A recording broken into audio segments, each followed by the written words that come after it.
the autonomous reason of man? Because I just gave you a true dichotomy. Yeah, Darth, I think I had a conversation. You know what? Whatever I say, you're going to disagree with. And I asked you a question, sir. Yeah, I know, Darth, but the thing is, I didn't even come here to talk about this. I don't care what you came for. I'm holding you accountable for your public accusations.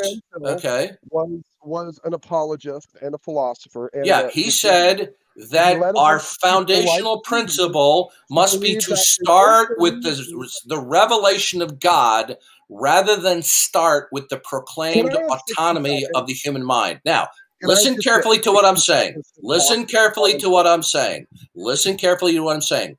Do you disagree with the idea that we must start with the revelation of God rather than the autonomous reason of man? No, I disagree with that. Okay, good. So guess what? So now you are anti-biblical, because here's the problem. You can't invoke anything unless it's revelatory. Okay, so you believe that we can start with the autonomous reason of man and then reason outward, rather than when we have proximate starting points such as sense perception and our self-consciousness, that we recognize that this is revelatory of God. So your position is we start with the autonomous reason of man? I don't think humankind, by nature of a subjective agency, has any other starting reference point. Yeah. Okay. Correct. Okay. So you are grotesquely unbiblical at this point, because autonomous reasoning means that whatever proximate starting point that we start with, such as sense perception and human consciousness, that we do not start that it is revelatory of God. So your human consciousness and sense perception, from your point of view, is not revelatory of God? I guess. Well, you've now contradicted yourself. Well, Darth, I don't really understand your question sometimes either. Well, you see, but you know what you don't understand? You claim to be a critic of Cornelius Van Til, and I have to walk you through this like a first grader, because you don't understand Cornelius Van Til. You probably only read. Let me ask you this question: other than Dan Story's diatribe against Van Til, what other author that is a strong critic of Van Til have you read?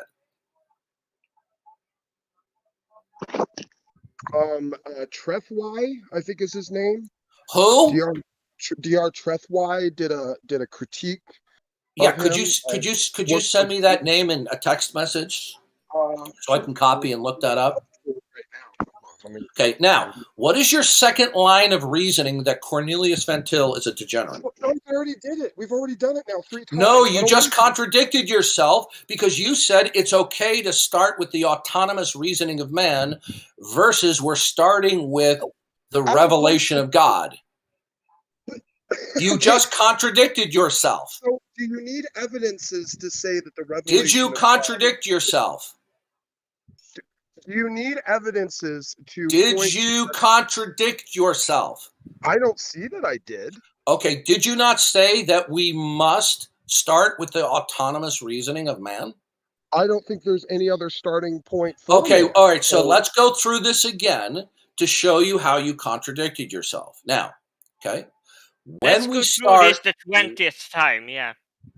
Yeah, well, yeah, if you want to heckle, you're going to get permanently server muted, okay? If you don't like what you're hearing, I'm not talking to you right now, Smokey. I'm talking to that other a-hole, right? If you want to heckle and be a drive-by, you're gonna get server muted, okay?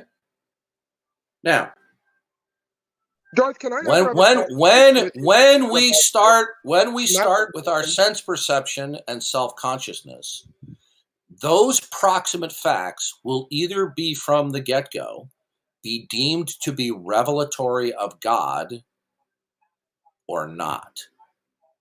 Which is your position? My position as a Christian has a presupposition that all of these facts are found in God or extend from God. You're not answering my question. Not an atheist, so you're not answering my question. All right. When we start with the proximate facts of sense perception and self-consciousness, we will What else either do we take. have to Okay, would you let me finish, please? No, we I won't. know your tactic. Now, when we start with our self-consciousness and sense perception, it will either be revelatory of God, meaning that these proximate facts are taken from the beginning to be creaturely, or not. So when you start with your proximate facts of sense perception and self-consciousness, do you say that we must adopt from the get-go that they are creaturely or not? Yeah, Darth, I'm sorry. I'm really trying here. I'm not understanding what you're trying to actually When ask. you start with your self-consciousness and sense perception as proximate starting points, we have a dichotomy here. Those proximate starting points will either be started with being acknowledged that they are creaturely, meaning that they are revelatory of and indicative of God as creator, or not. Which is your position? Well, my position, yes, is that they are revelatory of God. Good. Yes, You've that now is. contradicted yourself. Why? Because you insisted that we have to start from autonomous reasoning. Autonomous I reasoning did does start from not listen. autonomous Listen, reasoning. I have to explain it to I you did because start. your ignorance is on full display. No, You said I didn't in start with here, God. I you started with said my in reasoning about God. here, I'll just keep on talking until you stop. You said in here that we God. must start from autonomous reasoning. Did you not say that? Yeah, yeah. I Okay. don't see Now, how there's any other way. autonomous reasoning stands in antithesis to reckoning our proximate facts as creaturely. Are we How? clear on that? How when he gave us the creaturely essence that allows us to Listen operate to me. and Listen to me. You're doing what you always do. It is nonstop filibustering. I keep on asking you very clear questions and you keep on evading them every This is single the time. problem with Okay? Cornelius Van Til. This is Now, what he now, teaches his clones when to do. we listen to This me, is you're not inconsiderate. talking to me, you're talking past me. This is a Yeah, at this desperate point, attempt to put up a smokescreen. How appropriate it's fitting with your name. Now, you said that we have to start with autonomous reasoning. Autonomous reasoning stands in an antithesis to recognizing that our proximate facts are creaturely. So either we start with proximate facts being creaturely and revelatory of God, or we start with autonomous thinking. You said we must start from autonomous thinking. Is that correct? maybe you need to define autonomous. Maybe I'm not understanding. I already explained it to you earlier that autonomous reasoning is we do not start with proximate facts that are reckoned to be creaturely and revelatory of God. So we don't start with a priori facts. So you don't understand. You didn't have a previous understanding about autonomous reasoning, then, did you? Well, can't we start with a priori I facts? I asked you a question. The term autonomous reasoning. Yeah, Okay. I get it. Again, I just think like Van Did Til, you understand it? Did you understand autonomy or autonomous reasoning prior to me explaining it to you? I did. Then you kept putting it in this. Good. So you stated that we must start with autonomous reasoning, right? Aren't you appealing to their autonomous reasoning? Okay, listen to me very carefully. You see, folks, this is what a pathological deceiver that this lowlife is. He doesn't want to have an adult to an adult conversation here. Now, you stated that Cornelius Van Til, okay, would the moderators please server mute anyone who talks who's not Smokey Saint? Goodness, I feel honored. Okay, or discipline them, kick them out for several days. Okay. Now, you categorically stated that we must start with autonomous reasoning as opposed to what Van Til says, that we have to start even with proximate facts that are reckoned to be revelatory of God or creaturely. You said that we should not do that. Okay, that is your position. Now, Well, autonomous reasoning means that it starts that these proximate facts are not creaturely. Are we clear? Okay, what do you mean by creaturely? Oh, so you don't know. You're a critic of Cornelius Van Til, and you don't even understand the basic concepts that he puts forth? You explain it to me because you're the expert. No, but you told me. No, but you're the one who calls him a degenerate because he says that the biblical presuppositionalism is nuclear strength. And in fact, I don't recall that he said it's nuclear strength. I believe it was probably Greg Bonson.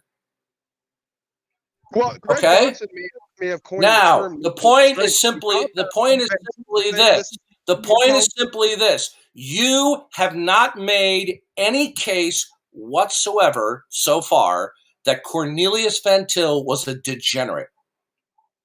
Well, I guess if Darth declares it, it's the case. All right, whatever. Oh, no. I think okay, hold on. Has anyone in here who's not a troll, and if you troll, okay, you're going to be kicked from the room. Okay? If you disagree, you're a troll. No, the point is this. No, there are people in here who will love just to disagree. Is there anyone in here who is fully convinced that Smokey Saint made a legitimate case that Cornelius Van Til so far was a degenerate?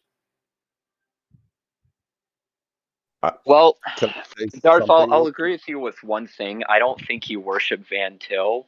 Because no, I'm not. Shut up. Okay, I didn't ask you to give me your appraisal. Okay, did Smokey Saint in any way demonstrate so far that Cornelius Van Til was a degenerate?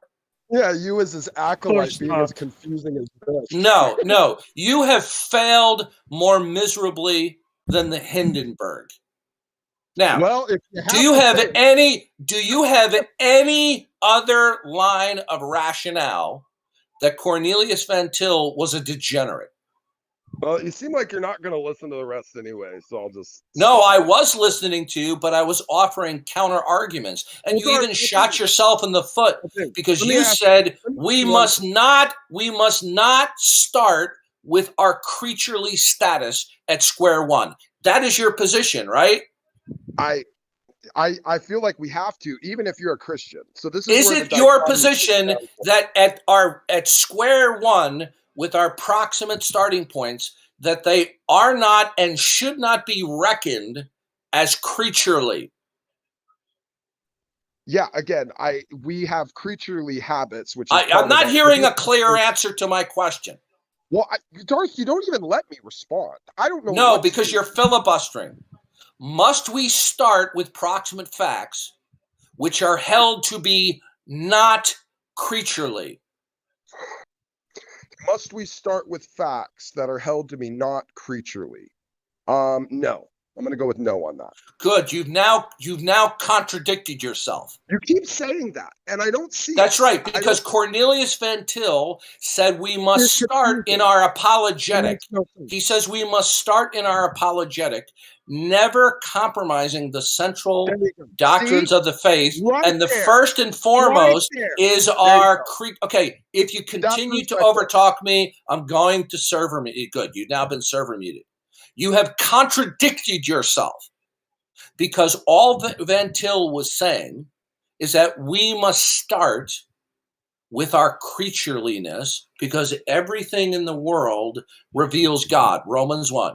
Ever since the beginning of the world, God's eternal powers have been clearly seen through everything that has been made so that men are without excuse. Now, is Romans 1 declaring that all of the proximate facts around us are indicative of God? Yes. So that means then that Romans 1 is saying that we start with proximate facts that are indicative that we're creaturely. Yeah, all Van Til is saying is we must not start in our apologetic by appealing to the false beliefs of unbelievers, and that false belief is their autonomy, that they are not creaturely. So when we appeal to an unbeliever, okay, should we appeal to their belief that they are, and build on that they are creaturely or not creaturely? Well, yes, I would cling on the idea that we are all creaturely. Again, I'm not sure if I know. No, you're not addressing the question. You just sidestepped the question. When we appeal to the unbeliever with our apologetic, do we appeal to them first and foremost to their being creaturely from the get-go, or do we appeal to them with reasoning that builds on top of their starting point that they are not creaturely? Oh, I think I see what you're saying. Okay, I see, because creaturely, I was thinking you were talking about fleshly or just composed of simply. No, sir, I made myself very clear this whole time that creaturely means that it is derivative of and reflective and revelatory of God. Okay, yes. I would say that we cannot always operate with a secularist. No, sir. Cornelius Van Til's position is that when we present evidences, we do not start presenting evidences by appealing to their autonomous reason, which means that first and foremost, that they are not creaturely, meaning they are not a creation of God. That was actually my point of how he said it replaces all apologetics, because you. No, sir. No, you're not addressing the game. You are a fundamentally deceitful person, and you have the balls to call a godly man with an impeccable character like Cornelius Van Til degenerate, and this whole time you have been failing more miserably than the atheists do defending their atheism. Now, so is it wrong when Van Til says we must not present evidences that start with and build upon the false belief that the unbeliever is not creaturely? So when we present evidences, do we present evidences that are starting that they are creaturely, or do we present evidences that start that they are not creaturely? Well, we prevent evidences that they are creaturely. Answer the dichotomy, sir. I just did. We do present evidences based upon the idea that they are creatures of God. So good. You've now contradicted yourself again. Why? Because you said that Cornelius Van Til was wrong in his apologetic, in biblical presuppositionalism. Because in biblical presuppositionalism is we do not present evidences that appeal to or build upon fundamental false beliefs of unbelievers. That is Van Til's position. Do you object to that? Do you object to that? No, because no one does that. Good. You've now contradicted yourself again. Now, do you have any other line of reasoning that Cornelius Van Til, you have failed miserably on both accusations. Now, do you have a third line of reasoning that Cornelius Van Til was a degenerate? Wait, so which is it actually? Okay, I'm going to ask one more time. If you choose to ignore the question and keep on filibustering, you're not going to be removed from being server muted. Do you have any other line of reasoning that Cornelius Van Til was a degenerate? Yeah, you. Okay, there we go. Mute his dumbass. We're done. Okay? You know what? You are a vile human being. You know squat diddly about Cornelius Van Til. You've never read any of his works. You've never even read any of the biographies about this man. You can barely even name one name who I've never even heard of who was allegedly a major critic of Van Til. Okay? You haven't read any of the other works of people who were major critics of Van Til. Okay? You're a fake, a phony, and a fraud. And you are a disgrace when you impugn a man who lived and from a human standpoint an impeccable godly life. Was he a perfect man? No one is perfect. I don't even agree with him on his Calvinism. But when you sit there and you drop your pants and you defecate and urinate on the memory of, according to everyone who knew this man, that he was godly, and you call him a degenerate, you, sir, are the degenerate. You are a scumbag. Seconded. Hey, Darth. So Yes. I'll agree with you on one thing. I don't think you worship Van.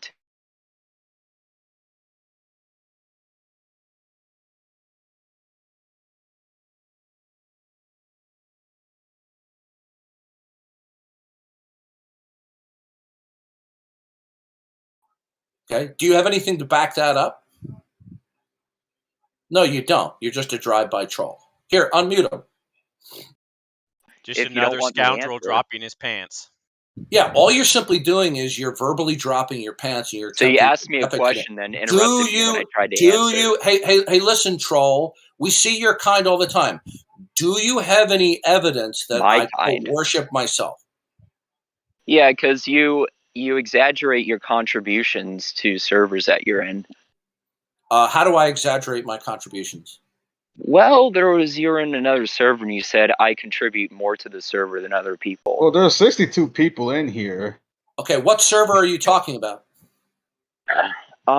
It was one that you were in with V, and he had you muted because you called someone the F word. What server are you talking about? That's just I a just non told you, sequitur, by dingus. the way. All you're just giving me is a generalization. Okay, you're demonstrating that you're just simply a drive-by. Okay. Now, well, I'm not behind a wheel. The fact that I might, in your eyes, if it is indeed a fact that I wrongly conclude that I contribute more to a server than somebody else on another server, let's say for the sake of argument that what you're saying is true. I don't agree with it, but it's a non sequitur then that because I'm wrong about that I worship myself. I think the idea. Well, if you're hold exaggerating on. Nobody talk except Harry. Do you understand that that's a non sequitur? No, I disagree with you. Okay, have a nice day. You're muted. Mute his dumbass. I think the idea is typically, and this is just a fact, whether you like Darth or not, he does bring a whole lot of people into many servers. That's really the whole point. Like generally when Darth shows up in the room, a lot of people come. Now whether they're trolls or people who like to hear him talk. I mean, that's just a fact. Now you're on the permanent strict mute list. You want to know why? It's because I gave you more than enough opportunity to defend your accusation of me, and you couldn't do it. I asked you a legitimate question. I said, is it not a non sequitur that even if you're right that I was incorrect, that I benefit provided more to a server than somebody else? Does it necessarily follow from that I worship myself? No, it doesn't. It's a non sequitur. I asked you, is that a non sequitur? And you refused the answer. You're a fake and a phony and well, a he fraud. lied. He said it's not. Okay, yeah, you're a liar, just like Smokey's saying. Okay, and you see, after 10 years of doing this, I more than welcome people strongly disagreeing with me because it makes for great debate. But what I don't welcome is people like you who lie. Okay, people like Smokey Saint who lie. Okay. To say Cornelius Van Til was a degenerate. We all heard him everywhere in this room. Smokey Saint was given more than a fair opportunity to defend his accusation, and all he could simply say was he's a degenerate because he used certain philosophical terms and then gave it biblical content. That makes him a degenerate. No, it doesn't. And then he said, because he said that the biblical presuppositional method is the only method that we should use. And he says, well, that makes him a degenerate. No, it doesn't. It just simply means that you disagree with him with his apologetic position. Doesn't make him a degenerate.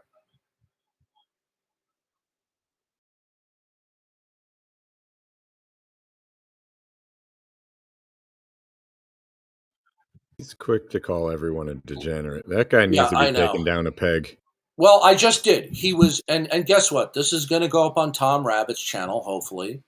And he's going to be exposed for the fake, phony, and fraud that he is. He is a loose, reckless cannon. And I didn't even go into his false accusations that he has made against me in the past. Okay?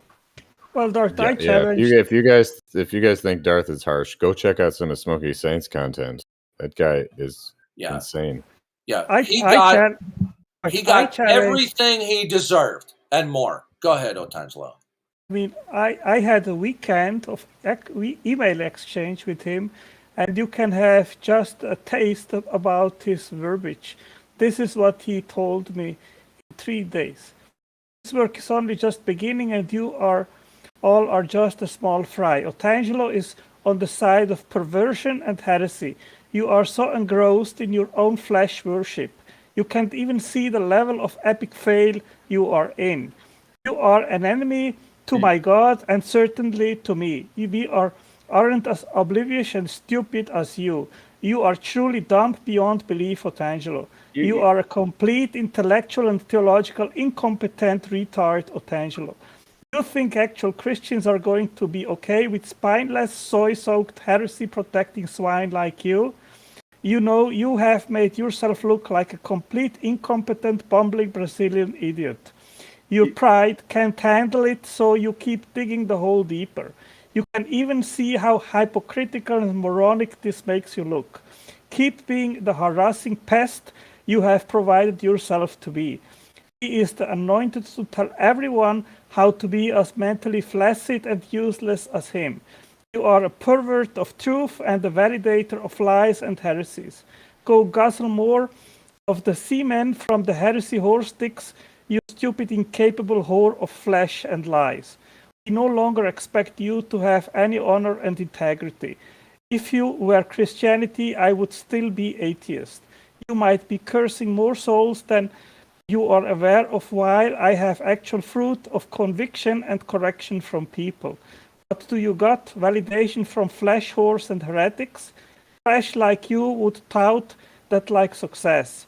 You are a friend of the world and flesh. You love the world, you hate God, and you definitely love the world. You are a worthless joke, and so is your stupid channel. The perverse speech you are referencing, especially about slanders and lies, that which you do. The verse you try to use not only shows your continued incompetent obliviousness, you condemn yourself in the process and show you have no regard of truth. Hey, dumpnut, you took the side of trash, Otangelo, you belong to the can with them. I've not interest in peace with stupid heretical cockroaches. You can repent and recognize your staggering errors and die to your flesh, or you are just a spiritual whore. No one is interested in bending to your standards or apologizing to a slanderous sack of crap like you. Keep digging in, and I will make you an example of everyone. I got the high ground. I give you fair warning. I gave a similar warning to Speed before I turned him into the recurring joke of the community. You are still a stupid, irrelevant lying piece of trash.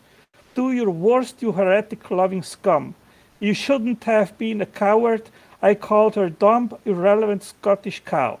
Shamed her for being so stupid in my comments with horrible points. You are so prideful, you don't do this for God. This is why you acted such a spineless rat. Your cowardice betrays your faith. After all your disgusting ignorance and malfeasance, you showed your opinion on spiritual matters are as worthless as the atheists. No wonder you agree. How do you not even see the absurd level of hypocrisy? How are you this shamefully, obliviously stupid, Otangelo? You are on the side of the lie. You are a coward. You fail on every dagger you try to use against me. This is all to the glory of God, revealing the shameful trash like you. You are sick in the head and beyond being able to feel the level of shame you should have right now. I dare you to come join me for that prayer. I promise you will be a perpetual faithless coward in this community. You can finally stop being a hypocrite and actually abide by the Titus verse. You are just the irrelevant lost coward trash with that faith that I have packed you for. So there is more, but this was this is typical. Okay, what most of you don't know is this. He years ago read a book by Dan Story on apologetics. Okay, and Dan's Story, through Cornelius Van Til and biblical presuppositionalism, under the bus, and I would say clearly, unfairly, and inaccurately misrepresented Van Til and biblical presuppositionalism. Okay, he got this from Dan Story. So I wrote to Smokey Saint, okay, on his Facebook page. I said, in the beginning of your video, you were reading from Dan Story's book, Defending Your Faith. In quoting Dan Story's condemnation about biblical presuppositionalism, that demonstrated that you are unaware of some important facts. Dan Story's education is from the Simon Greenleaf University, which was founded by John Warwick Montgomery. John Warwick Montgomery and R.C. Sproul, both of which endorsed Dan Story's book. John Warwick Montgomery has been shown to misrepresent Van Til and presuppositionalism. Greg Bahnsen, one of Van Til's greatest students, documents the misrepresentation in his book, Van Til's Apologetic. You can also read in John Frame's book, Van Til, An Analysis of His Thought, on pages 4, 5, 26, 43, and pages 707 to 309, okay? John Frame, who is one of Van Til's best biographers and students, documents the misrepresentations of presuppositionalism by these men. Sproul is also documented as misrepresenting Van Til and presuppositionalism. Read pages 401 to 422 of Van Til, An Analysis of His Thought. If you would like not to be completely ignorant about biblical presuppositionalism, view toward evidences, I have an electronic copy of Van Til and the Use of Evidences to share with you. Simply contact me on Discord and I will send it to you. If you don't contact me, that will indicate you don't want to know how Dan Story and yourself misrepresented presuppositionalism. Now, shortly thereafter, I had access to his email, and I sent him the copy of the book, okay? Now, in that book, it completely contradicts Dan Story's misrepresentation about we don't need to appeal to evidences whatsoever, because that's not Van Til's position. So Smokey Saint wrote back to me on Facebook, too bad you didn't have the fortitude to come and defend this trash in person, or at least your inferior character. You let me rip into your garbage methodology for 2.5 hours so you could post a book in comments. You are a spineless, embarrassing cockroach, Darth, and fitting to be regarded for the clown that you are. You are literally going through an exhaustive effort to attack ad hominem of what was only the opening thesis of what was my introduction to the dumpster fire you have weaponized, meaning biblical presuppositionalism. You are a horrible, petty, and unpleasant little man, and you are a philosophical, intellectual degenerate. There's that word again. I'm not going to chase you, Darth. I'm not going to let you label me a stalker like everyone else that exposes you for the embarrassment that you are. Okay? Now, 24 to 48 hours later, he showed up on a server to discuss this very issue. And he had already received a copy of the book at least 24 hours earlier. During that interaction, and there are witnesses, at least one of which is here now, who he went completely unhinged and in a borderline psychotic state and then left the conversation. So this is the kind of person that we're dealing with. But you want to know something? If he's going to show up and he's going to condemn Cornelius Van Til as a degenerate, he's going to have to put up or shut up. And he didn't put up anything. He totally embarrassed himself. You know what I find so vile and so ironic about what he did at the same time? When Otangelo was reading that whole little diatribe he went on, like, in general, Otangelo doesn't give, like, presuppositional argumentation. He usually gives evidential lines of reasoning. Yeah, he was responding to him like he was one of his, like, hated presuppositionalists or something. It's just a shame that, like, if you get under his skin a little bit, he treats you like the scum of the earth. It doesn't matter if you're a presuppositionalist or not. The dude is just a violent individual, period. That's his problem. His first go-to basis to say Van Til was a degenerate was to say that he would borrow certain terminology and then explain to his readers how he reformulated it. And that makes him a degenerate. I mean, does anybody buy that? That's just beyond. I watch his YouTube, and it's like, how is he called? He's got this whole YouTube personality base. It's all empty posturing, and there are people that, like, I don't know, think he's an intellectual. And I went on his panel, and I called him a pseudo-intellectual, and he banned me, and I'm not allowed on there now. His second line was to say that Cornelius Van Til was to say that only biblical presuppositionalism is the only sound method of apologetics, right? And he says to advocate that makes him a degenerate. No, it doesn't make him a degenerate. It might make him incorrect. I mean, I don't think Van Til is correct, and I would defend Van Til's position, because Van Til's position is not that we don't employ evidential lines of reasoning, but we present evidential lines of reasoning in a biblical presuppositional way that does not cater to one or more of the fundamental false beliefs of the unbeliever that they have about themselves. But let's just say, for the sake of discussion, that Van Til was incorrect on that, okay? That doesn't make him a degenerate.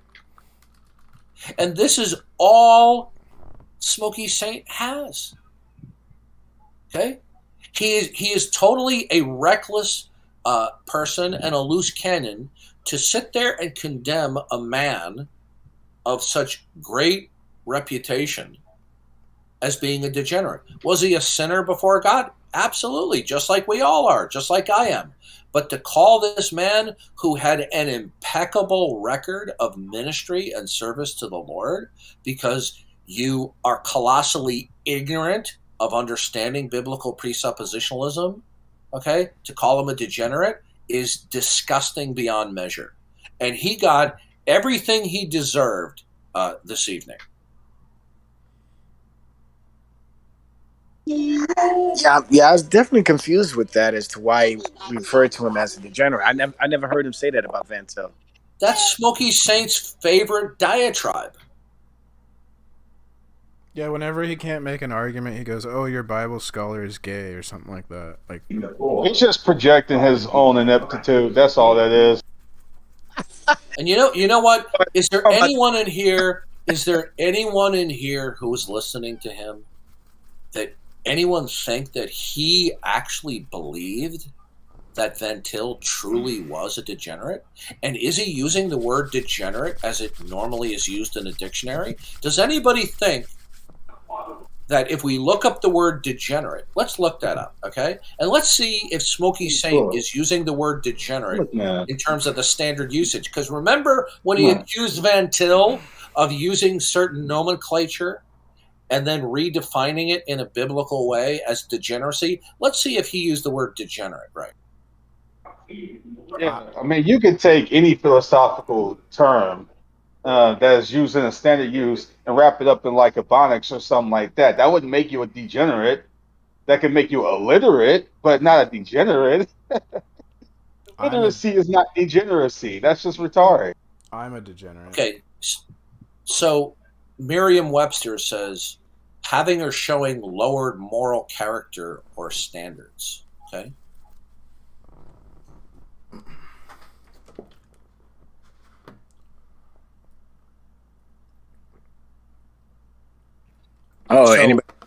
So clearly, Smokey Saint is therefore a degenerate by his own definition, because he's misusing the definition of degenerate in order to attack Cornelius Van Til.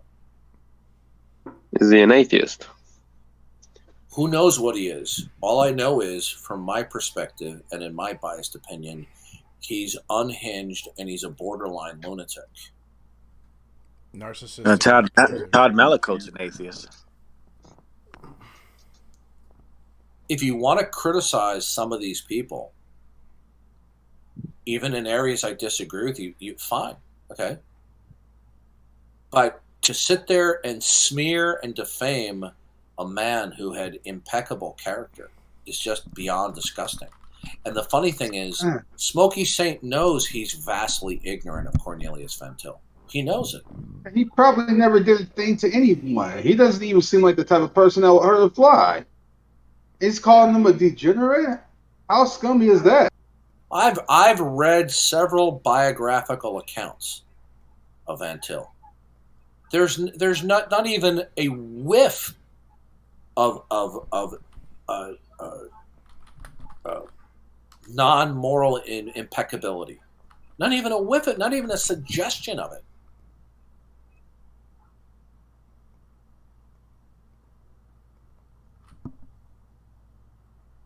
What I want to understand is, what is obsession with autonomous reasoning? What is obsession with appealing to these atheists with that line of reasoning? Well, he clearly flipped and flopped and contradicted himself.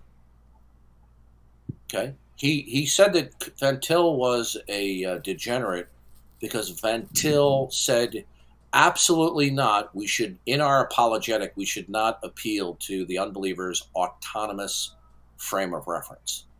Okay? What's Smokey's thoughts on Bonson? Oh, he's probably never read a thing from Bonson.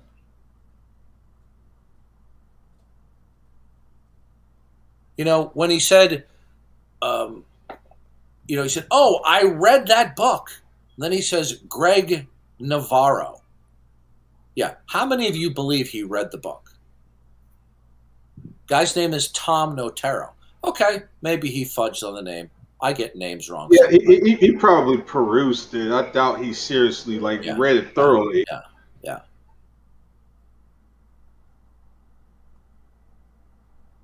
Yeah, I have to admit that's exactly what I did with Greg Bonson's book, one of his books. Just kind of perused through it. Didn't read it thoroughly. Well, we're gonna have to kick you out and call you a degenerate. Yeah, it's a little heady for me. I'm getting there though. After all these years, I'm getting there. I think I got a better grasp at it. You know, and did I recall correctly that he said I worshipped Van Til? Yeah, he did. Yes, that's what he said. Yeah, he did say that. That's an outright lie. From time to time, I will quote Van Til, just like I quote other people. Okay. Did Smokey Saint even attempt to make a case that I worship Van Til? No, he didn't. Smokey Saint worship William Lane Craig because William Lane Craig is like the perennial leading classical apologist. Yeah.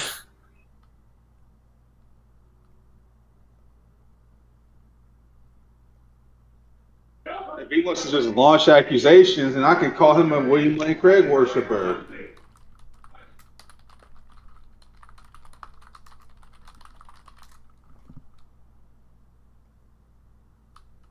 But you notice his tactic, how he just simply tries to talk past you and filibuster. Okay? Yeah, he's a fast talker. Yeah. Bloviator.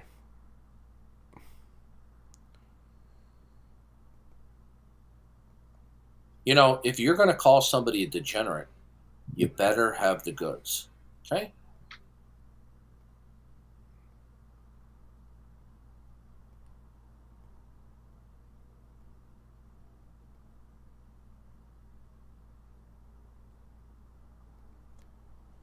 Yeah, it's nice to hear you call him out because he's always like talking out his butt on his YouTube, and no one calls him out. Yeah. Mm-hmm. You should have heard him in his critique. It was actually, I think, allegedly a critique of him listening to my interaction with shallow Shannon Q ducklets. And he launched off into this screed against biblical presuppositionalism by specifically citing Dan's story. So I got a copy of Dan Story's book, okay?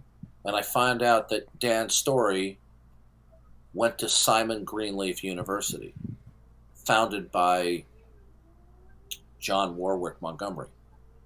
Now, lest you think I have hostility toward Montgomery, I don't. John Warwick Montgomery, I think he's still alive. He's a great believer, and he's dedicated his life to biblical apologetics, and he's to be greatly respected and appreciated for that. Did he, in some of his writings, misrepresent Van Til? Yeah, there's a number of people who believe that, especially some of Van Til's greatest experts. Okay, and Dan Story went to that school. Are we not surprised that if he went to a school founded and directed by John Warwick Montgomery, and I'm not throwing him under the bus, I love the guy, he's a great man of faith, that Dan Story picked up on Montgomery's personal bias, misunderstanding, and misrepresenting Van Til? And then along comes Smokey Saint reading Dan Story's book, where Dan Story misrepresents and drops his shorts and dumps on Van Til. And then when I sent a fairly polite response offering an academic disagreement, he loses his mind. All right, let's stop talking about Smokey Saint.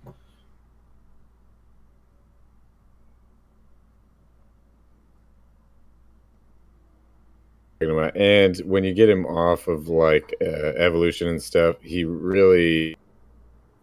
We are disagreeing on a topic, and that, of course, because we are ideologically opposed, will elicit some negative. Nice to my mother. It will elicit some negative emotions.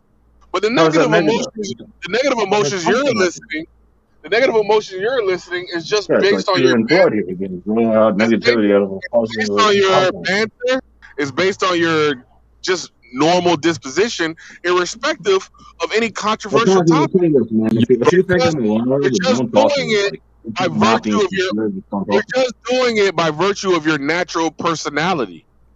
So Nelson, you think I'm being dishonest? You can think we're on equal footing, but chill chatting with me is not going to get the same emotion as chill chatting with you. About all that, but I think you're a stand-up guy. I like you. I would hang out with you. I would help you if you needed help. It is really sad because we're all suffering because you're suffering. I'm not suffering, and not at least not on your back. I'm suffering. I keep it to myself, like Norm did. Champion. No, you're definitely not keeping it to yourself. Anyway, I think you're trying to call me, which I don't mind because I'd like to see you enjoy yourself. You're not going to call me all night. Yo, Concrete, what up, bro? What up? Who's that? That's Yuri, bro. What were you being dishonest earlier, man? Here comes Yuri. Tell us what. I like Yuri too. I like all you guys. You're the old crew. Like all these new people, I don't even know them. I just got back. No respect. Who the hell is Yuri? Yuri has matured a lot, actually. He's no longer even an atheist. Well, that's not true, but thank you, Beef. Well, you did say you don't affirm like the positive claim God's non-existent. No, I do. I was just saying that, like, I think that most other atheists are like an embarrassment to the idea, right? Yeah. And most of them don't know what they're talking about. Even that is progress. Yeah. Just like Cosmic Skeptic has made progress, and like now Joe Schmidt's on top of the game. Like he's not even an atheist. But Joe Schmidt's on top of the whole game. Like I see things changing. We're no longer in the age of fringe new atheism. It's beautiful. It's beautiful. The myth of progress. It makes me feel so good about my attention. Lord Trinity, I don't know about him. Is that him? Yeah, Lord Trinity was talking there. I'm not sure there's any progress there. Three, you cannot understand my cognition. Any progress? I'm not trying to, man. Yeah, I got books to read. I got things to do. Like I don't need to understand you. Just because you feel out of control in your life, don't take it out on us.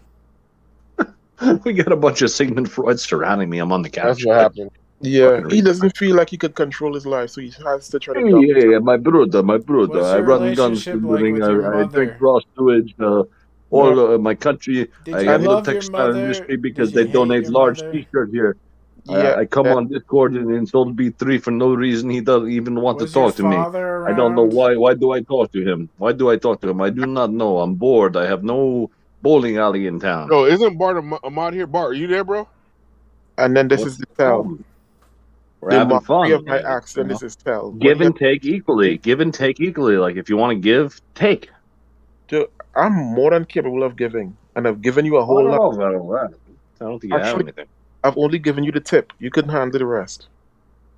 Well, I like that. That makes me happy. Like, the fact that you made that joke makes me happy. Now you're on board. Now you're in the game. Now you're fighting. Yeah, they're like Rocky and round 8 with the Ivan Drago. Now you're actually fighting back. You're not complaining to mods. Oh no, please help me. Oh, please help me, Mr. Bart. Now you're fighting. I love it. Who asked for help? Huh? Okay. Anyway, we were having a good conversation before, and Jesus Christ. Okay. Anyway, you guys are boring the hell out of me. I'm gonna play some music. Okay. Bye. I didn't say I was letting you go off the hook like that. I thought you was leaving. While you could leave. Talk to yourself. You're gonna have to leave first, buddy. Buddy, whack it. Unless, I'm actually gonna sit here and see if you guys can even come up with an interesting thing to talk about without me. Sociopaths. I highly doubt it. I'll talk about concrete. I'll talk about roads and things of that nature. I do not have much intelligence. They bring T-shirt to the market. Oh, fuck out of my face, dumbass. Stop it. Yawn. No, I'm actually just going to chill out and see if you guys can bring up a topic that's worth even listening to. I highly doubt it. I'm going to listen to the crickets. I'm going to compare with my left ear the crickets and you guys in the right ear. See if you have any insights. I want to hear about why the hummingbird god is more reasonable than the Christian god. Do you mind telling me, Trini? Yeah, the hummingbird god can be tested and verified. That's the thing. The hummingbird god has specific acts that it accomplishes on a regular basis that can be empirically studied. The Christian god isn't capable of such investigation. The hummingbird god has a verified history of defeating enemies 100 times its size. Verified history. What kind of enemies? Nuclear-armed superpowers, expelling them from the Holy Land without firing a bullet. Only a god could do that. How can we prove that the hummingbird god has done this? Because it happened. Because what? Interceptions were made, and the god delivered.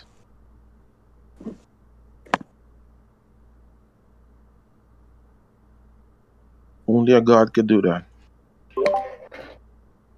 How can I prove that the hummingbird god has spoke to me or is real? I'm telling you to visit the Holy Land and just look at the hurricane patterns and you will find your answers. Only a god could accomplish such great feats. What did the hummingbird god do with the hurricanes? Protect the land, the Holy Land of Trinidad. Gave us oil, natural gas. Expel the invading American army. And give us a land that we could live in peace and prosperity. Without foreign interventions. What is that? Is this real? Yes, this is real. And if I could give you the history, the background, there was once like an epically great storm. And a little boy came out after the storm and found some baby hummingbirds. Picked up the baby hummingbirds and put it back in the nest. And the hummingbird god extended its tiny wings and greeted the boy and made a pact to protect our homeland if we protect it. Then many years later, people forgot this agreement and they decided to eat the hummingbird. And it destroyed the village under a lake of pitch, like those Labray pitch lakes. One of that opened up onto the village and literally destroyed the village. And we remember that as a sign. And we have been protected ever since. So you guys could keep your God. Imagine, think about this. Imagine a tiny country, 1 million people, has oil and natural gas, and the US puts a base there. And we got them out without firing a shot. Not one shot. After interceding with the hummingbird god. This is a nuclear-armed US government. Is the hummingbird god singular or plural? The hummingbird god is all. Those distinctions does not matter. And it specifically decided to use the smallest of animals to as its avatar in this mortal plane. Who knows what it really looks like in its platonic realm? We only see what the hummingbird god allows us to see. Exactly. And the hummingbird god has a great purpose for mankind. Unity and reaching out into the stars. We have to fix our own problems, unite, and stretch out to the stars to see life throughout the universe. That is our charge. Our job is not just to stay here and wait for a God to... Calvinistic resort to metaphor. Okay? So spiritual death here is a metaphor, meaning that we cannot change our status. Okay? Are you a Calvinist? No. Okay. Well, the point is they can't resurrect themselves in a spiritual sense. I agree with you, but God can, because God is the purview of all this. Okay, right. Okay, cool. A simple question for you, Warren. If you were God, how would you have created humanity with free will, with the ability to not sin? I just create him in heaven, and just make sin just impossible, like a logical impossibility. Wait. I'm confused. Do you believe in logical contradictions? No, I don't believe logical contradictions can exist. But I do believe that God could make something logically contradictory. It's hilarious that he says that without laughing. It's fucking retard level shit. God can put limitations on what you can do in a world. And those limitations... I don't know how he gets away with saying shit like that and people don't go, hey, you're fucking retarded, but I guess everyone in the world is fucking retarded too. Humans to be free, he would have to accept the fact that humans cannot be forced to obey. No, that's not true, because you're not... Leviticus, Leviticus, you are wrong on that. No, Leviticus, you're wrong on that, and you're wrong on that because you are not limited in your free will because you cannot break the laws of physics. That is not a limitation on your free will. God could make sin like violating the laws of physics. Plain and simple. So you don't get to get away with that argument. You're saying sin is physics? No, he could make it that way. What? What are you talking about? It's an omnipotent being. It can do whatever it wants. If he made it that way, it'd be evil. Simple question. All right, God cannot create what's logically impossible. You agree to that. And then I said, so if God created humans to be free, he would have to accept the fact that humans cannot be forced to obey God because freedom without choice is a logical contradiction. Do you have a choice on whether or not you can jump over a mountain? No, you don't. Exactly. But it's not a limit. But it's not a limitation of your free will. Are you putting a material? He could simply God could simply make sin impossible in heaven. Like you simply can't do it. So it's not a limitation of your free will. It's a limitation on what you can do in the bounds of that reality. In this reality, you just can't sin. Actions that would be sinful are impossible. They are akin to jumping physically over a mountain here on Earth. If God did what you're describing, that act in itself would be evil, though. So then that would no, wouldn't he? Wouldn't be creating any pain, suffering, or death that his. But it'd be dystopic because all utopias are fundamentally dystopic. Warren, did you used to be religious at all? Yes, I did. All right, I rest my case.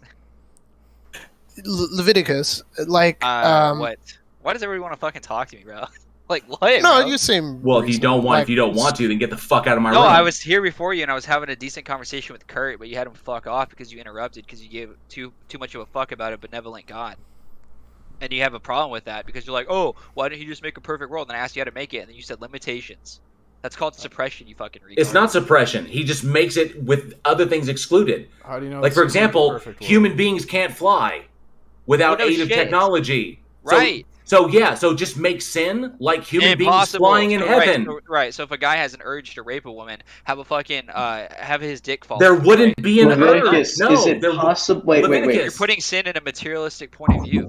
It is a materialistic point of view. No, It's not. It is, because sin is action. It's more than that, retard. Leviticus. Yeah, what? Can you simultaneously, and I'm saying this because I think it's easy to describe as a mental thing. Can you simultaneously believe in Zoroastrianism and Islam? I'll be honest with you. I don't Is know that physically possible? I don't know what Zoroastrian, whatever the fuck that is. I would say yes. You call me the retard. Get the fuck out of here, Leviticus. Yeah. I'd say yes to that question. Okay, that's stupid. You don't know one thing, and you called me a retard. Piece of shit. Get the fuck out of here. Well, that went well. Best not to, like, call the room mods fucking idiots or retarded, just because you can't grasp the level of the argumentation. Don't worry, JL. You're my favorite retard. Don't kill the messenger, JL. Not killing the messenger. He wants to sit here and spout off and run his fucking mouth. That's on him. He can just be fucking muted.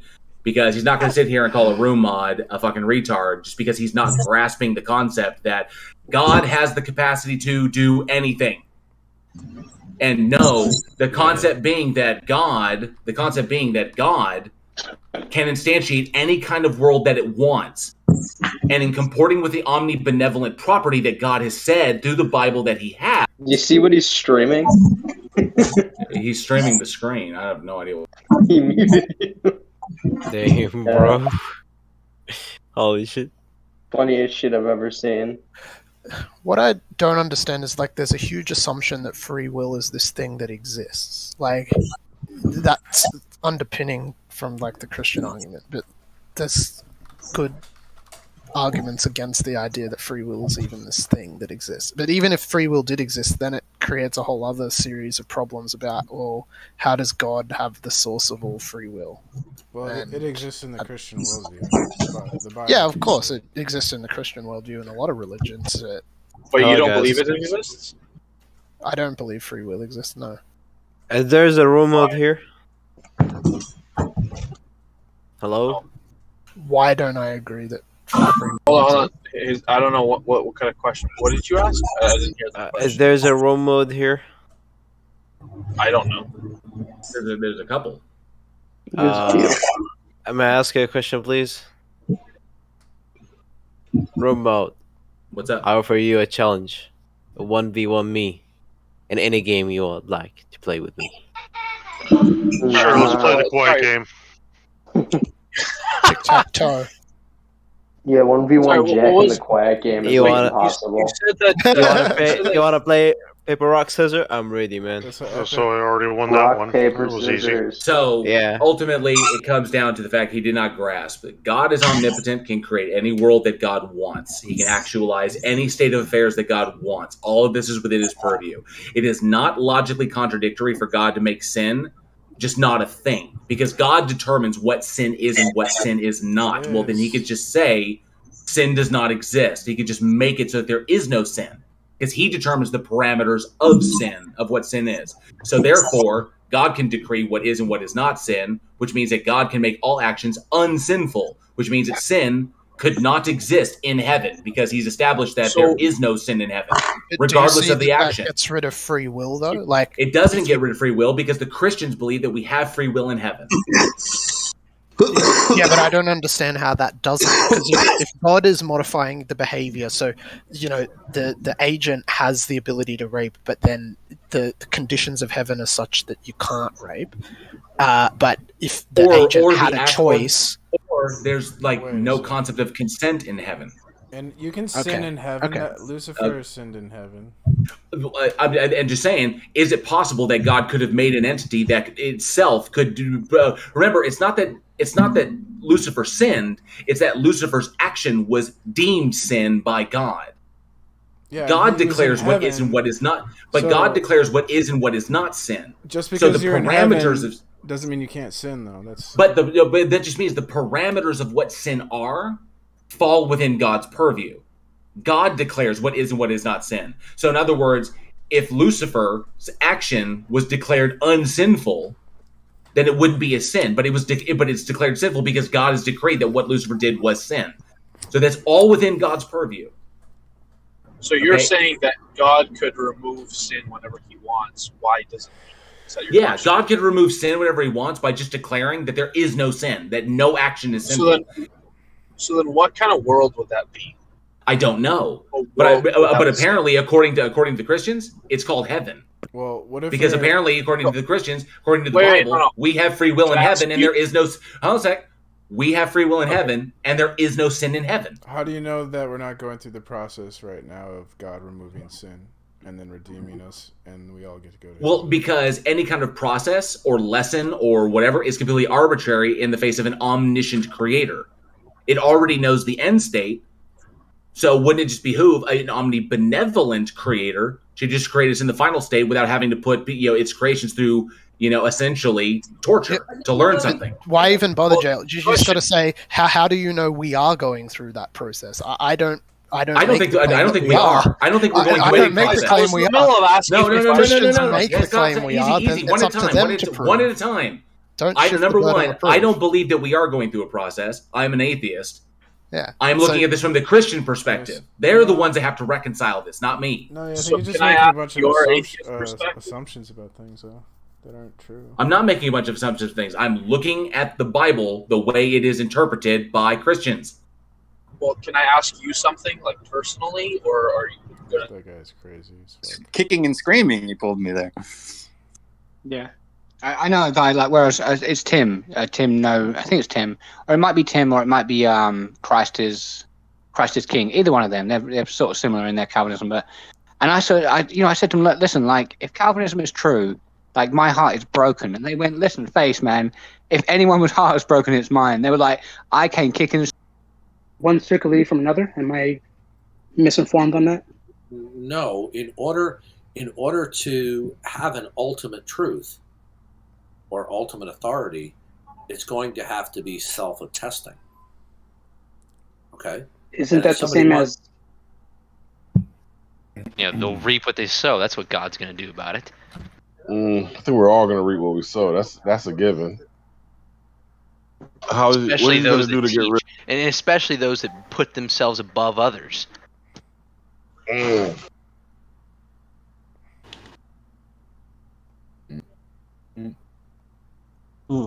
got Catholicism, Orthodox, Calvinism.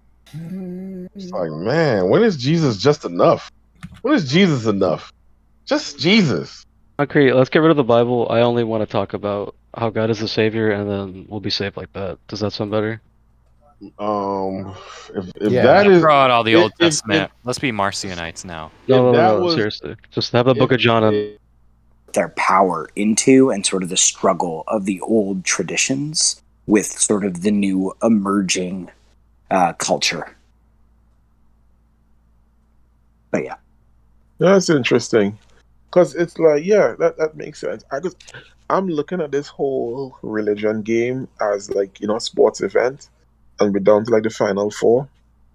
Mm-hmm. And we're looking to see who's going to actually win.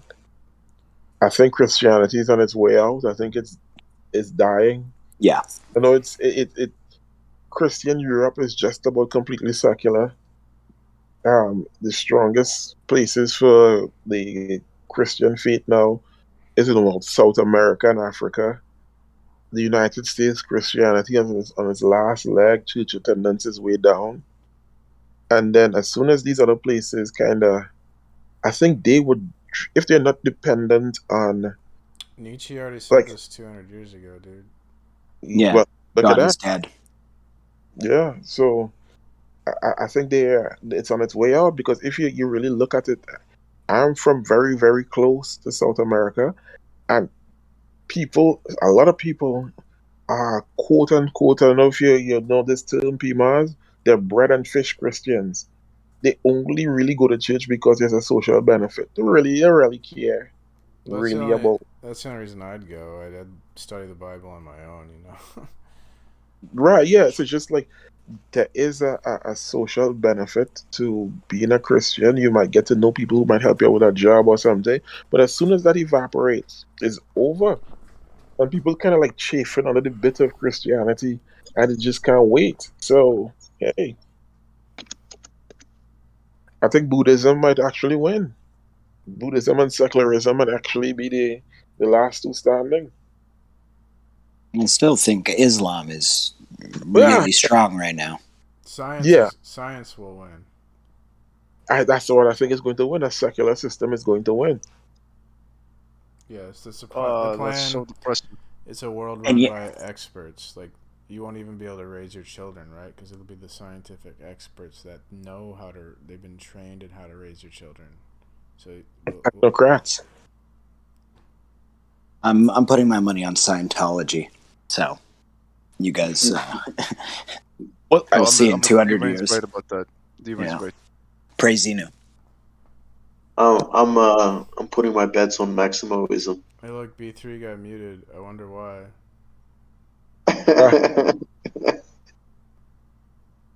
Yeah, I know this Final Four is going to be an interesting game. Because I think the Final Four, you're putting the 3 Abrahamic religions and Buddhism? Is that your Final Four? Yeah, like Buddhism, Hinduism. I want to kind of like merge. I know they're not the same. Of course, they're not. But that Eastern concept of religion. But I think that is so... what's the word? I don't want to use the word ridiculous. It's so out there. Like, it's so not grounded in reality that it could survive because it doesn't need a concrete reality to live. If you follow what I'm saying, like if you believe in a monkey god or a elephant head Lord Ganesh or something like that, you're not looking for like truths and parallels and analogies. You're not actually trying to prove that this monkey head god actually exists. So, where Christians and Muslims want to prove that, yeah, Jesus was actually real and this happened and this actually happened. I don't know. I've asked a lot of Hindus about that, and they've always told me that they actually do believe in, like, Hanuman, like the monkey god, like as a real entity. Yeah, they might just say that to an outsider just to save face. But really. You think so? Okay, yeah, maybe. Yeah, Trinidad is like 30-40% Hindu, and it's more of a cultural thing than it's like social cohesion to a certain extent than somebody actually, like, for instance, there's one god, Lord Ganesh. He's the god of knowledge. And, a lot of students, quote unquote, worship or appeal to Lord Ganesh during exam time. And he's a god, he's a human body and an elephant head. And he's blue.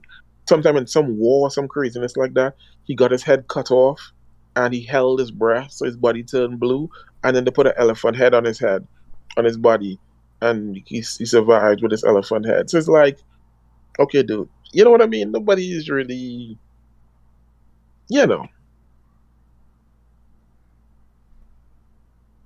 Hmm.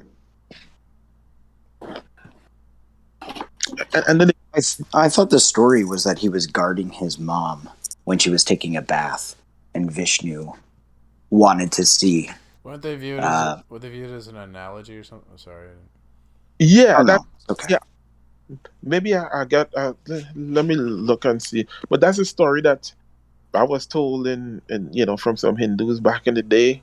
So it's like, and then they saying that elephants are so wise and so smart. So he is the god of knowledge, blah blah blah, and all that jazz. I don't think anybody actually thinks that it's like Zeus or Thor or something. It's what I mean. It's like. Well, I witnessed over 120 goats being sacrificed to Kali, so I think it's pretty still real for them. Let's go. Send the video to Bean. I didn't take a video. That would have been sacrilegious. Then it wouldn't The funniest count. video I ever saw, bro, was I can't even show it to you guys. I saw it years ago. It was called Camel Sacrifice. They were trying to sacrifice this camel in the middle of the street, and as they were slitting its throat, it starts like just fucking stomping down people and cars and shit. And just blood everywhere. It was crazy. Wow. Wouldn't you, Johnny? I would, but it's like the camel got his revenge. You know what I mean? Wow. Like that camel, I would take everyone down. Wow. Yeah, I think it's going to be an interesting next 100 years with regards to religion, to see what religion adapts to the new reality. That's what man would say, but man's called them.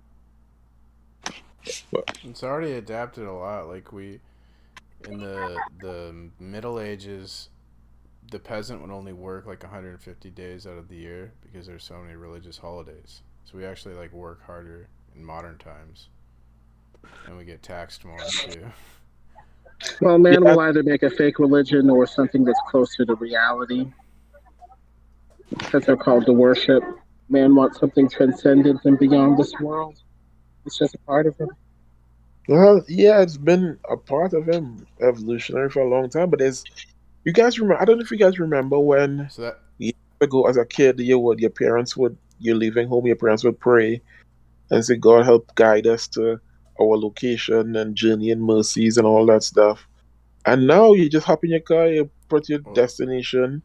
You could even put it on your phone and then hit send a car, jump in your car, you drive off, and then you find your way. It just works. You don't need to worry, That's why Nietzsche said God is dead, right? Because like back then, your life revolved around the church and religion. Like I said, you're only working 150 days a year, and you're spending all these religious holidays at the church and doing things. So we made that shift where like now we work more than we spend time in church, that Nietzsche said like God is dead because we're more concerned about other things. Like our lives don't revolve around God anymore. Virtually all modern Christians. I think it was mostly because he had said that man had crafted God into something that was doomed to fail, that we had changed and transformed the idea of God to the point where we're no longer going to be able to believe in that God with the emerging, Enlightenment. I think that was his main point about God being dead and that his blood is on our hands. But if you have infant mortality that was like 25% and it goes down to less than 1%, and people would have to pray, and the word was tarry. When a woman went into labor, you needed a whole bunch of people to pray in another room and all of that. Now that's just not the case. You have immunizations to deal with childhood diseases, sanitation, etc. Yeah, what that guy said doesn't go against what I said, but anyways. Surrounded birth is unnecessary. Then, he's just basically adding to what I said, because like think about, we used to not have businesses open on Sunday, but now we do, and that's not because that's basically due to the Enlightenment changed like our philosophy, our way of thinking. It was like a slow. We used to be more religious, and ever since the Enlightenment, we've slowly becoming more secular. So yeah, it's because of the Enlightenment, what Nietzsche was talking about, but it also had to do with how, like I said, people's lives revolved around the church, and now it's more about like your job or your family. Like, it's just our priorities have shifted away from God as a society. That's also what he meant, not just blaming the Enlightenment for everything or whatever. I mean, that's part of it. To do, and they just living life, and you sit back and you watch like, there's no second thought about, should I pray for this, should I pray for that, let me seek God in this decision. No, they just live. They might ask their parents for advice. They just live their life, and you're like, dang. Where did you see the dying goats, goat boy? India. Goat boy. Goat boy. Bah. I spent 2.5 months in India. I'm growing to like PMAs, PMAs are actually growing on me. It's like a cancerous tumor. No, you see, after I saw he lift off his KKK hood, and I saw the real PMAs on the hood. I was like, There's a dude I could hang out with. I could hang out with this guy. He doesn't look like, I didn't see any devil horns or, swastika tattoos or anything like that. I'm not racist. Okay. He's not racist at all. He's just a troll. He just does it to trigger people. It's just a joke to trigger people, Yeah, like, man, I see the real. I stared into his soul, and I was like, "Dang, this is Who's a real." Who's Mind Blaster? Who's that? Do they talk? Mind Blaster, you got to talk in order to stay in here, bud. All right. Yeah, I was like, "Dang, this is a real dude." I said, "Okay, let me give Miles another chance," and I was not disappointed. I was pleasantly surprised. I try to be an equal opportunity offender. But that's good. MLK would have loved that. As long as you make fun of everyone, then it's not racist, right? You're just having good fun. Everybody gets a chance. That is the way. I feel that. Yeah.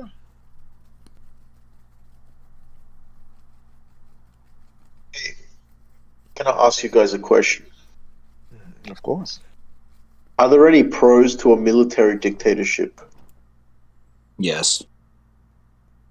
What are the pros? Cool uniforms, perhaps. Security? The uniforms are pretty good. I think cool Nelson. uniforms. Yeah. Cool uniforms. Medals. You get shit done. Less bureaucracy. Yeah. Less juvenile delinquency. Universal health care, because military dictatorships have to take care of the troops and etc. and their families. Really cool facial hair. Okay, I'm getting that down. Really cool facial hair. Yeah. When I grow old, I want to look like Castro, bro. But I know it's never gonna happen. I look like Saddam. Why can't you grow a beard, bro? Bro, I got a great picture of Castro. You want to see it? Oh hell yeah, bro! I love that guy.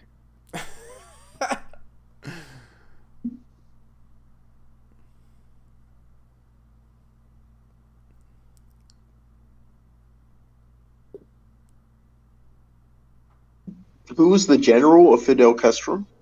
Military general? Or was he it? I have no idea. Hold on. He's the leader who's been in his position, like he's been in that position for the longest since the history of humanity. I thought he died.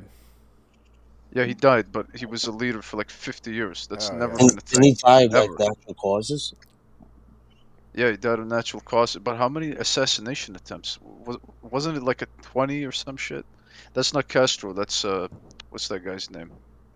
Che Guevara. He was lucky. Yeah, that's it. Che Guevara. That's the one I was. I think Che Guevara was a piece of shit. Is this Castro? Wait a second. I think he looks like Castro. I thought it was Castro too at first. I think no, that's the drug dealer. What's his name? Yeah, you're fucking trolling me, bro. Pablo Escobar. I'm not an expert. Pablo Escobar. Hold on, I got these, dude. Is an authoritarian form of government a pro or a con? Con. Agreed. Oh shit. What about the ruling power has absolute sovereignty? Where's the picture, Ape Gang?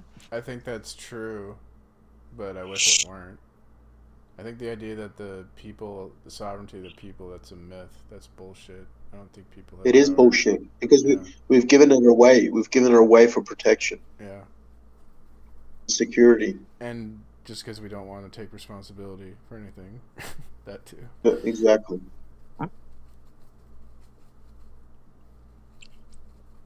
Wait, that's not Castro, right? I love what did you put it? Pablo Escobar created a Put it in Ape Gang. Ape Do you Gang. think? Do you think widespread surveillance is a good thing?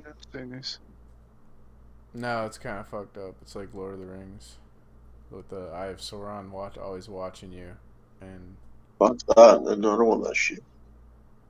Hey, Bart, have you heard about the JFK assassination? Like all those people that were standing there in the crowd, that like, I think it was like 90% of them died from cancer, like What? before their time of death. Like, What the hell? like it wasn't natural causes. Like they all fucking died. That wouldn't surprise That's just me. crazy to me. You know, the Zapruder film, they waited like 9 years or something. I don't remember the exact. But it was like probably nearly 10 years till they released it. Are there any pros to a totalitarian government? Pros? Oh yeah. I'm sure there are, I suppose. I mean, China, right, with the corona, they just locked everything down and probably burned and killed a shit ton of people alive that we don't know about the first day, you know. That was good PR for authoritarianism, actually. Yeah, I think too that's another marketplace of ideas, because we grew up in like countries with smaller populations. China always had to deal with this large population of people, so they always needed a strong central government, and it was always problematic when that fragmented. Now we're realizing that dealing with a democracy on this scale is very difficult. Well, yeah, they're trying to frame it like freedom is bad because like it's dangerous. Like people spread the virus, people get guns, so it's bad. Well, there's always a trade-off between freedom and security. There's always a trade-off. Yeah, the thing is this: they're very efficient. Look at the amount of miles of like high-speed rail. They have a command economy that could respond to the market more efficiently than democracy and a free market. Look what's going on. If they spread that model around the world, it's really a contest to see which one is going to win.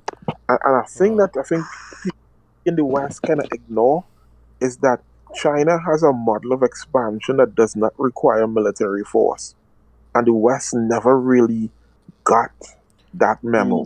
Like for example, all they gotta do is spread, I can't record this stuff.